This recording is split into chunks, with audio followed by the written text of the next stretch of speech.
Grabe mga boss, no? Malo finals vibe. Dito nga ang laban ng Boston Celtics kontra nga dito sa Los Angeles Lakers. Eto, na-stress ng matindi etong si Coach JJ Redick dito nga sa naging laban. Sobrang physicality ng game, eto napangahan na etong si Luka Doncic dito nga kay Jaylen Brown.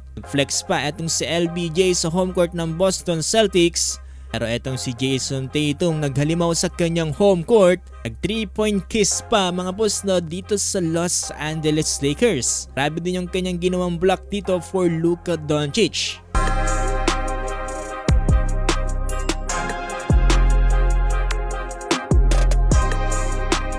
Eto na mga boss no, laban na dito ng Boston Celtics kontra nga dito sa Los Angeles Lakers. Ito na nga daw ang isa sa pinakamahal na game dito nga ng Boston Celtics dito nga sa kanilang home court. Nagkakahalaga lang naman kasi ang courtside seats dito ng $23,100 or in Philippine peso mga boss no, 1.3 million pesos. As si Rui Hachimura para sa Los Angeles Lakers at wala naman dito si Kristaps Porzingis para sa Boston Celtics. So eto na mga boss no, dito na tayo sa first quarter. Eto grabe kagad ang pinakita dito ng Los Angeles Lakers. Umabot kasi sa 7-0 run ang kartada dito mula nga sa pinakitang opensa nila Dorian Finney-Smith, Austin Reeves at Jared Vanderbilt.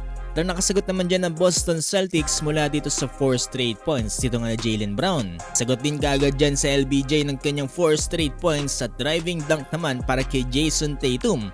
Masyadong mainit etong si Dorian Finney-Smith mga boss no, kaya tumawag ng timeout etong Boston Celtics 14-6 under 7-minute mark. Pagtapos ng timeout mukhang effective ang ginawa ditong adjustment ng Boston Celtics at eto kumana naman sila mga boss no, sa kanilang outside shooting. Nagsagutan from beyond the arc eto magkabilang panig at ito naibaba nga dito ng Boston Celtics ang kalamangan sa 3 points dito nga ng Los Angeles Lakers matapos nga ang corner 3 dito nga ni Al Horford. Eho nga palang nasa win streak eto magkabilang panig kaya malalaman natin kung sino ang mababasag dito nga sa magiging laban na to. Halata yung intensity mga boss no, ng game dito sa laban na to at grabe din ang physicality. Halatang ayaw magpatalo ng bawat isa at ito mga boss no, nagawa nga maitabla dyan ng Boston Celtics sa 33 ang score dito nga sa pagtatapos ng first quarter. Start ng second quarter, dikitan pa rin ang laban at itong sila Drew Holiday at itong si Austin Reeves sagutan pa rin sa outside shooting.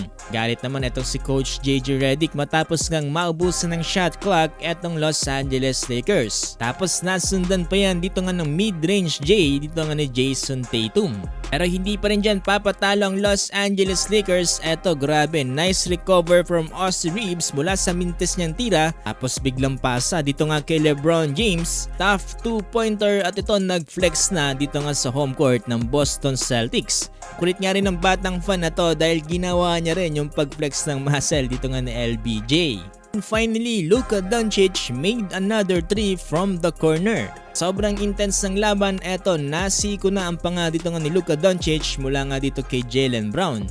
At dahil nga dyan, tinawagan din ng technical foul etong si JB. And sana ng hassle na ginawa dito ni LBJ, nakapagtala na naman siya dito ng another 4 straight points for Los Angeles Lakers. Kaso itong si Jason Tatum ay meron ding panapos mula sa kanyang 3-pointer at driving dunk.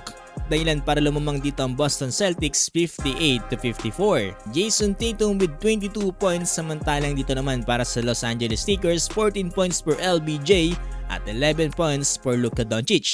Ito na tayo sa third quarter at grabe mga boss ang nangyari dito para sa Los Angeles Lakers.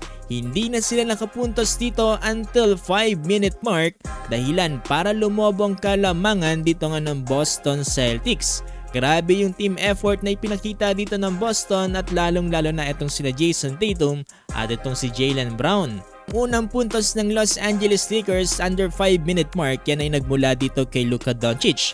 Pero hindi yan sapat dahil there's lots of turnovers na nangyayari dito para sa Los Angeles Lakers. Dahilan para mas lalong ma-stress itong si Coach JJ Redick. Dekadong Los Angeles Lakers natapos ng third quarter lamang ng 20 points dito nga ang Boston 87-67. 32 points for Jason Tatum at 20 points for Luka Doncic. Fourth and final quarter, finally Los Angeles Lakers hitting threes again. At itong si LBJ mga boss, nakikita ko pa rin talagang ngumiti. Itong si Luka ay tutulungan din from beyond the arc etong si Austin Reeves. Balik sa momentum ng Los Angeles Lakers at from 20 points dito nga ng third quarter, naibaba nila sa 4 points ang kalamangan dito ng Boston Celtics under 4-minute mark. Grabe yon mga boss. Masyadong mainit ang laban mga boss. Ito nagpatuloy nga magsagutan dyan ang magkabilang panig hanggang umabot nga sa last 3 minutes ng laban. Lamang pa rin dito ang Boston Celtics 102-95, full timeout ang Los Angeles Lakers. Ito na ata mga boss ang isa sa pinakamagandang laban ngayong NBA regular season. Sa huli, panalo dito ang Boston Celtics.